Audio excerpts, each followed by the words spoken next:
Today we're going to begin talking about rational functions. Just like with polynomial functions, there's certain steps that you need to follow in order to graph these. First of all, let's review what a rational function is. First of all, a rational function is in the form f of x equals, and we're going to call the top n of x, I'll tell you why in a second, and the bottom d of x. Now, a rational function, all that is it's just a fraction. That's what the word rational means. That's why we have to have a numerator, n of x, and a denominator, d of x. Both the numerator and denominator are functions. Basically, what happens with a rational function, which is a fraction, it's a fraction of functions. So we have our numerator, which is a function, and our denominator, which is a function. We actually worked with these back in chapter A. We knew how and learned how to solve them, and we talked about how to simplify them and multiply them. And today what we're going to do is we're going to graph them. So just as an example, so your brain can look around, wrap around this idea, these are some examples of rational functions. Now in Algebra 2, you did some really simple rational functions. So f of x equals x plus 5 over x plus 3. That's a rational function. We have a linear function divided by a linear function. And you learned how to graph really simple ones, but we're going to get much more intense. So here's another example of one. G of x equals x squared minus 9 over x squared minus 7x plus 12. That's another rational function. So today what we're going to do is we're going to begin the process of learning how to graph these. Now, just like with the polynomial functions, which we just had the quiz over before break, there's steps that you're going to go through to graph these. So I'm going to go through the steps first, and then after I go through the steps, we're going to talk about one concept today. This will probably end up being more than one video. All right, steps to graphing.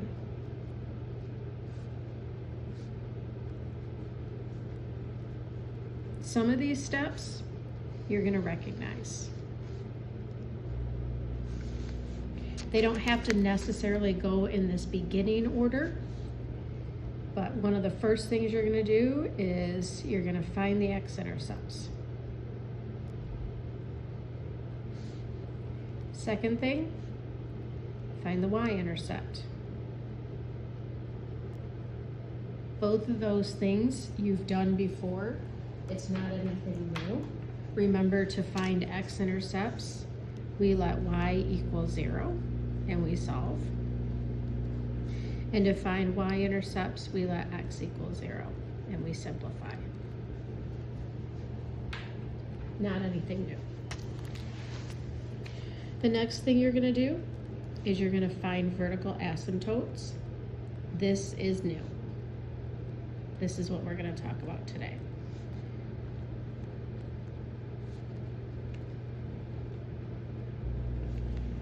So find vertical asymptotes.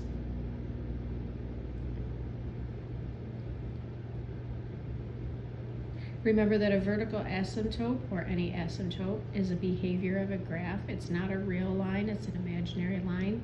It's a place where your function is going to approach that imaginary line but not cross it or touch it.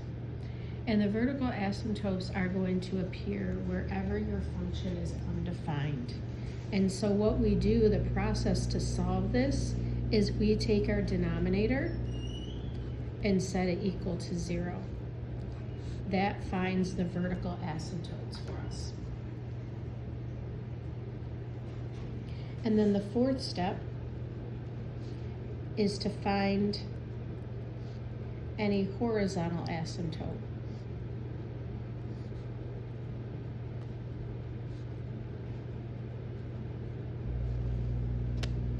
Now, unfortunately, to find the horizontal asymptote, there's a little more process involved in finding the vertical asymptote. The vertical asymptote, we've actually already done that before, taking the denominator, set it equal 0 and solved it. We've done that before when we were simplifying these expressions, when we were solving these as equations. But what we were actually finding there were vertical asymptotes, not a big deal. Find the horizontal asymptote, it's a little bit more of a process. And by the way, these steps, just like with the polynomials, I'm not gonna give you the process to do these steps, but I will give you the steps on the quiz or test. So it'll say find x-intercepts, find y-intercepts, find vertical asymptote, find horizontal asymptote, but it won't give you the stuff in red there. You'll have to remember that. So to find the horizontal asymptote, like I said, it's a little bit more involved. And what we're going to do is we're going to use the leading term of the numerator and the leading term of the denominator, and we're going to compare the degrees. So compare degrees, exponent,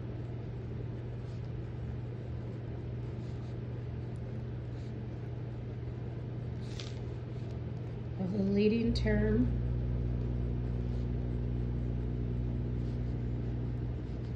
of the numerator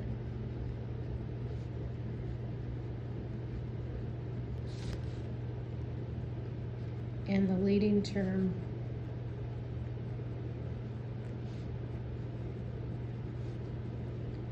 of the denominator.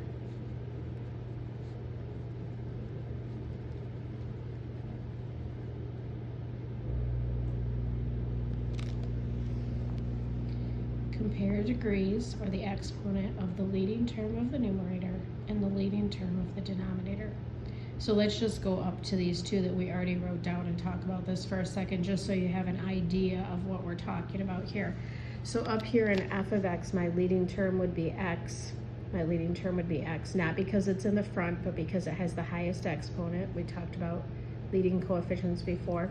The degree of the numerator would be 1, the degree of the denominator would be 1, so these degrees would be the same if we were comparing them. Same thing here. X squared is the leading term, x squared is the leading term. So the degree of the numerator is 2, the degree of the numerator or denominator is 2, and so the degrees again would be the same. Okay, that's not always going to happen. As a matter of fact, there's 3 different cases that are going to happen here.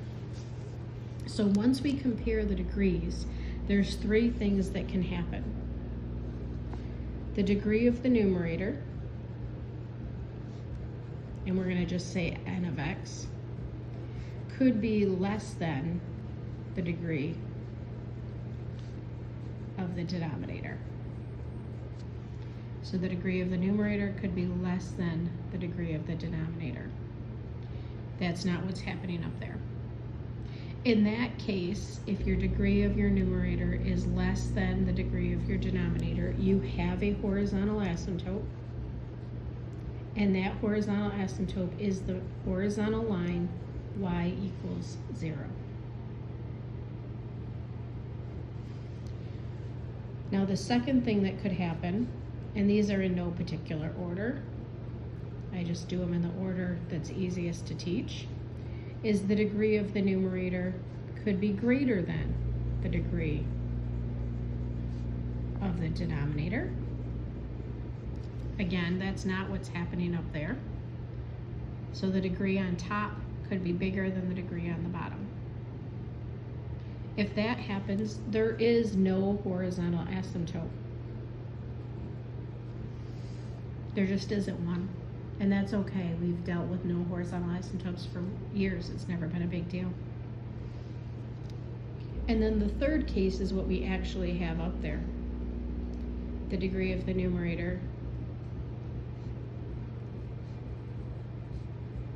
equals the degree of the denominator.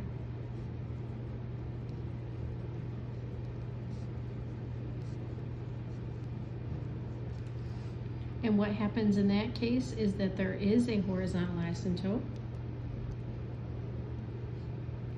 And that horizontal asymptote is the equation y equals the leading coefficient divided by the leading coefficient. So going back up here to the top and just looking at the second one, since these have the same degree, then we would have a horizontal asymptote, so we take the leading coefficient, which is 1, and divide it by the leading coefficient, which is 1, And our horizontal asymptote would be 1 because it's y equals 1 divided by 1. So it would be 1 there. And today what we're going to do in our notes is we're going to spend more time calculating these and figuring out how to calculate them. But finishing up the steps, so x-intercepts, y-intercepts, vertical asymptotes, horizontal asymptotes, then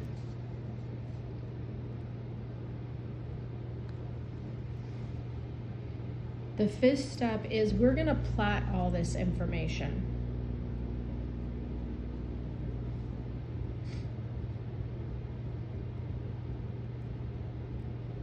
The reason why we're going to plot that information is because this is going to give us, what we have here so far is going to give us a lot of information about our graph. Not everything, although sometimes everything, but it's going to give us a lot of information about our graph. And we can then look at what's remaining to decide what other points we need to find. It goes back to those same sufficient points that we talked about with the polynomial functions. So you're going to plot that information and then determine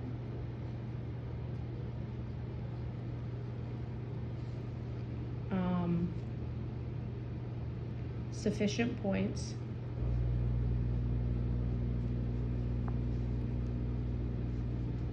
And then once you've done all that, sorry, I'm out of paper here. The seventh step, trying to make do with what I have. Sitting here in the hospital, like I'm literally sitting here in the hospital. The seventh step is to draw your graph. And I'm going to end this here because if I make these videos too long, they take forever to upload. So those are the steps. So after you determine the first 4 things, you're going to plot it, determine sufficient points. Sometimes you'll need some, sometimes you won't, and then draw the graph.